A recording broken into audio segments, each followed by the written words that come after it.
It goes back to the history. You can see that 1,000 years ago, it was the gold coin that has come as a currency, and it was 100 years ago that US launched the gold, a gold standard, which means they started issuing currencies with gold as a standard, and then it was in 33 that US passed a law which take back money from gold. Why they did it? Because it was a depression time, Great Depression from 1929 onwards, and they did it. And I'm not kidding, this is here, this is the one, 1933. This is the executive order. You can see that before, on and before May 1933, everyone has to deposit the gold coins, billions and all, whatever is there. If you don't deposit, then it will be criminal violation. There will be $10,000 penalty, fine, imprisonment. You can see here, this is the executive order. They did it because they wanted to get to the gold standard. They wanted to take back gold from the public and then do the spending. That is why and that government fixed a rate. When they were buying, they fixed a rate telling that $20 per ounce is your price.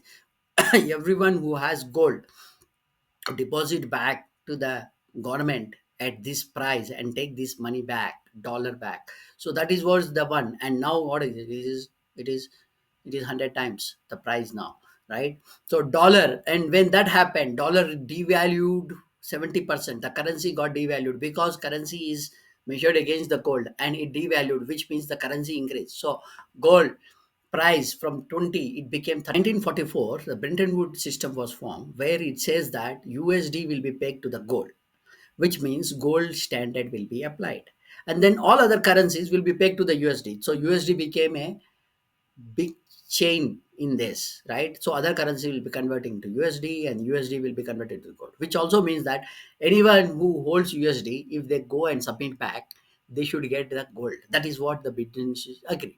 But what happens? As the debt increase and people realize, the countries realize that, hey, US debt is increasing. There is no way if I go back and give the USD, they will give me gold. It is impossible. So that is why it was dismantled in 1973. G10, the G10 nations dismantled and abolished the Bretton Woods system because they realized that it is impossible. And then what happened in that is that when they said that US will settle international obligations in gold. That's what I meant. That when you but then other countries have to settle obligation in USD. They have done this kind of rules which benefit them. But yeah, people listen to them. 48 it started, 58 is actually got fully implemented, and 12 years it stayed. After that they removed it because England, British guys, they understood it well that this is a cheating, and it is no way because the debts was valuing US dollars they were printing, and then they realized it's not going to be sustainable. They are not going to get the gold back if they give the USD. So that is why they removed the system. And then what happened is also removed because they wanted to spend lavishly. Everyone wants to spend lavishly. So now those days will be gone. This lavish spending, lavish debts, lavish things without any base will be gone. So if you are buying or taking risk in the market or anything, you need to buy gold.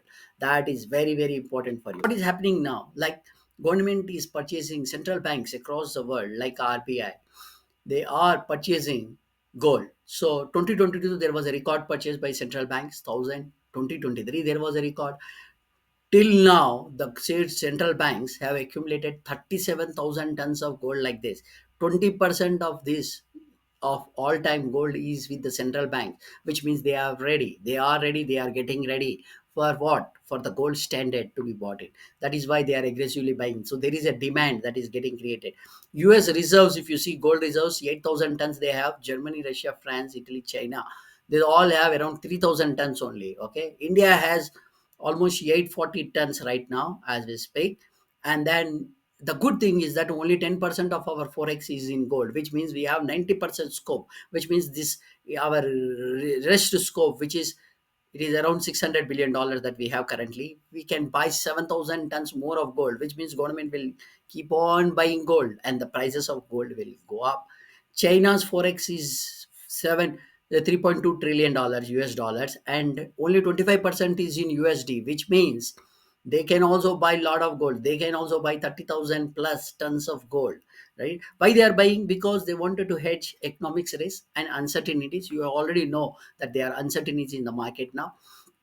Hedging the inflation, they are hedging the inflation because of the currency devaluation. So that is why they will buy more gold and then balance this out, the inflation, and stop currency deflation. So they can stop the currency deflation by accumulating gold and balancing that currency.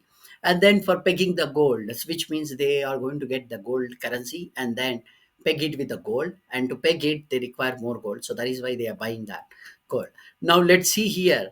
I can, as you see, these are the gold holdings by country. This is the latest one by August, and you can see India is having 840 tons, metric tons of gold. And if you see here, without gold, excluding gold, our forex exchange reserves is like 800, 600 billion dollars. $600 billion. We can still buy a lot of gold with this